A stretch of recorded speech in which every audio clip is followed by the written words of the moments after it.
Welcome back to another Film Geek movie review. In just a bit, I am out the door to check out the new horror film, MaXXXine. So what's the plot of this film? Well, it tells the continuing story of Maxine Minx, the adult film star from the movie X that survived all the events of that film. Well, wouldn't you know it? She's getting herself mixed up with yet another killer. It looks like she's about to get her big break in Hollywood, and wouldn't you know it, there is a slasher out there packing off starlets one by one, and MaXXXine may or may not be on that list. So you know what, guys? It's enough of me sitting here yammering around because I need to get out the door. It's time for me to go check out MaXXXine.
Welcome back, just getting home, and guys, I really enjoyed this movie. Let's get this started, shall we? We're going to get things started with the negatives, then move into the positives to end the video on the ever so important high note. Right out the gate when it comes to negatives, not really negatives, just one real negative. If you're a person who is expecting a balls-to-the-wall, scare-fest horror film, this is not the movie for you. In my opinion, this film falls more into crime thriller, serial killer mystery type of thing, than it even gets into a horror film. Sure, there are elements of horror there. You can see moments where it's kind of like an 80s slasher, a little bit. There are moments where it could possibly be an Italian horror film, but at its core, really guys, this movie to me came off more like an exploitation thriller. I'll give you a good example. This film really reminded me of the 1983 film Angel. Not necessarily the exact same plot, but there's a lot of elements of this movie that are almost identical to Angel. There's a lot of scenes, well, for instance, the movie Angel does take place in LA. There's a lot of scenes of people walking up and down the street on LA. They're walking up, I don't know what it's called, so I'm just going to call it the stars, the ones that's got the star's name on it and there's a star. I forget what it's called, but the walk of stars, let's just call it that. Those moments are in MaXXXine also, to where I really feel like this film pulled from Angel a lot. Like this was more of a love letter to that movie than it was to a slasher horror film.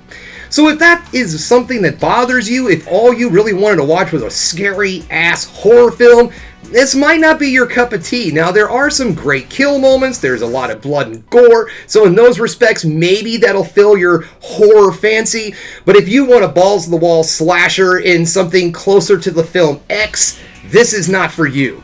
Let's move into the positives, shall we? Now, the first thing that I want to talk about in positives is actually about this franchise itself.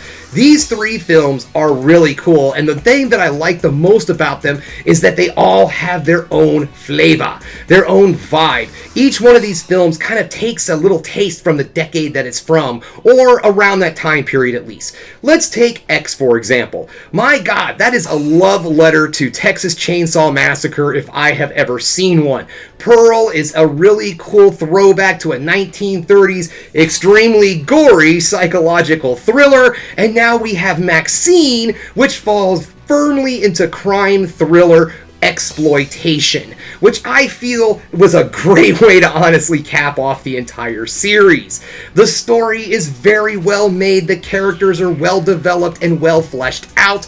At no time did I really get a good grasp of the mystery as it unfolded. There's a lot of really great red herrings that throw you off the scent, and then eventually, I kind of figured out where things were headed near the end of the film, but it took me a moment while I had to piece things together, and I really enjoyed the mystery factor of this film. The acting is also outstanding. I didn't know Kevin Bacon was in this movie. Kevin Bacon pops up. He has a small part, small, important, and really cool part, to be perfectly honest.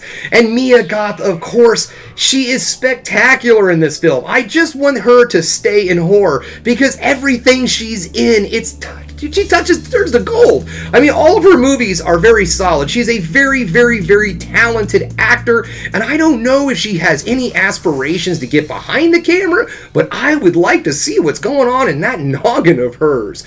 All in all, guys, I would have to say that this is a very solid, well-made film, but if you're expecting something more in the vein of a slasher or more of a typical horror film, you are really not going to find that with this movie. But you will be thoroughly entertained, and it's a good movie that gives you more of a connection with the character MaXXXine. Her story gets to finally be finished, and it's kind of nice because you know what, those slasher movies, you just see them drive off in a truck or whatever, and that's the end of the movie. So in this, it's kind of nice to see where they go. What do they do with that trauma? And there are themes of that in this film that they use to kind of help build some of the tension.